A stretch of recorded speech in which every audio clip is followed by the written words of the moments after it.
So the first thing is, uh, how do I know if I have the skill that it takes to become pro? Um, that comes with your own knowledge as well as like where the community stands. Because if you're playing a brand new game and you're just pub stomping people, you can say, "Oh, I'm pro." But if you're playing like CS:GO or something like that, and it's been around for 20 years, and you come in and you're pub stomping people, you know there are people that are still above you in that game because there's just so many people playing it. So it depends on the game. But for due process right now, it's not too difficult, I would say, but it definitely takes some skill. You need to really think about what you're doing. Okay. Then I think I have the skill. So how do I go pro? So, first thing would obviously be finding a team because you're not gonna go from just playing ranked games and casuals to immediately being in league. What you need to do is you need to either make a team or you need to join a team, and just figure out where you stand, like figure out your role. You could be an in-game leader, you could be an entry fragger, you could be a support player who generally helps grenades and like gets the trade kills.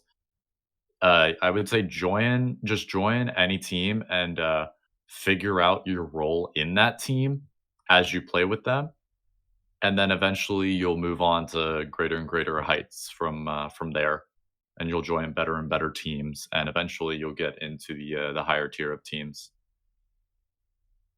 Okay.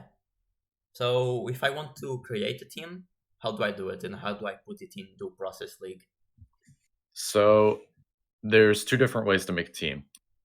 You can make a Discord server for the team and go out and recruit people, or you can go into the DPL Discord and use their league manager bot to create a team channel and such, and invite people that way. I'd suggest doing a combination of the both. My team Fierce has a personal Discord that we talk about VODs or like video reviews. We also schedule scrim times there because in the DPL channel it's a little bit more difficult to manage that. But in DPL it's a lot easier to find players and such like that, at least in their Discord. Okay. So do you think right now not, but maybe in like a few months or years, can I make the process my life? Due process won't be anybody's life for several years, I feel. There's definitely gonna be, I can't say too much about this, but there's definitely gonna be some organizations and some sponsorships coming into the game, but I can't tell you like, "Oh, Liquid's gonna come into the game," or, "Oh, Fnatic," or, those big teams like from CS:GO and organizations like that. I can't tell you when those orgs will, like, find the game and stuff. That could be years out from now. So right now and like within the next few months, probably not. Unless there is a big player boom out of nowhere and this game goes viral like Fall Guys or Fortnite or something like that, then no. Okay. So I have a team. How do I arrange scrims? 5 men. There's a few different ways to do that. You can go directly to the team captains and ask for scrimmages and set up a time. Um, or you can go to the DPL server and or whatever server has a looking for scrimmage channel. I know the Due Process Collective server has one, but you just go to the looking for game or looking for scrim channels, or you message team captains and just stay on top of it and make sure you get a time scheduled, and then you'll be ready to play. It's not as difficult as people think it is. It's just people get kind of lazy about scheduling them. Okay. Then are you worried that like in a few years, if big teams come in from other games, they destroy the current pro teams that we have now? I'm not too worried because like I said, it's gonna be a few years before those teams come in, and by then, um, the older teams will definitely have an upper hand. But say, like, Shroud played the game in open beta, and even though he had no clue what he was doing, he was still getting a ton of kills because his aim was just naturally good. There's always gonna be people like that, and that's just like a fragger team. We actually had one of those teams come into the scene recently, I'm not gonna name drop them, but they're like really, really good at fragging, but they don't have any teamwork. So in terms of people coming from other games and just stomping the current teams, I don't really see that happening. Okay. So if I think I saw the charts and the game was attack sided in the pro scene. Do you think it's balanced overall? Um, the balance of the game in pro scene right now is a little bit awkward. Um, generally, there's some defender guns that you have to bring, but attackers just can pick them up if they win the round. Like the super shorty is really good, or the super shotty, excuse me. It's a really good gun on defense because you need to be able to shoot out freezer shells. You need to be able to get short distance wall bangs, clean up kills that your teammates weren't able to secure, that sort of thing. But if an attacker picks that stuff up, they can start like breaching doors from afar, and it gives the attackers more of an advantage. So I feel like balance is definitely favoring the attackers right now. But I feel like that's definitely going to change when the shopping cart technical and the riot shield come back. Yeah. So by the way, let's talk about that now. How do you think that the shopping carts and the riot shields will affect the game?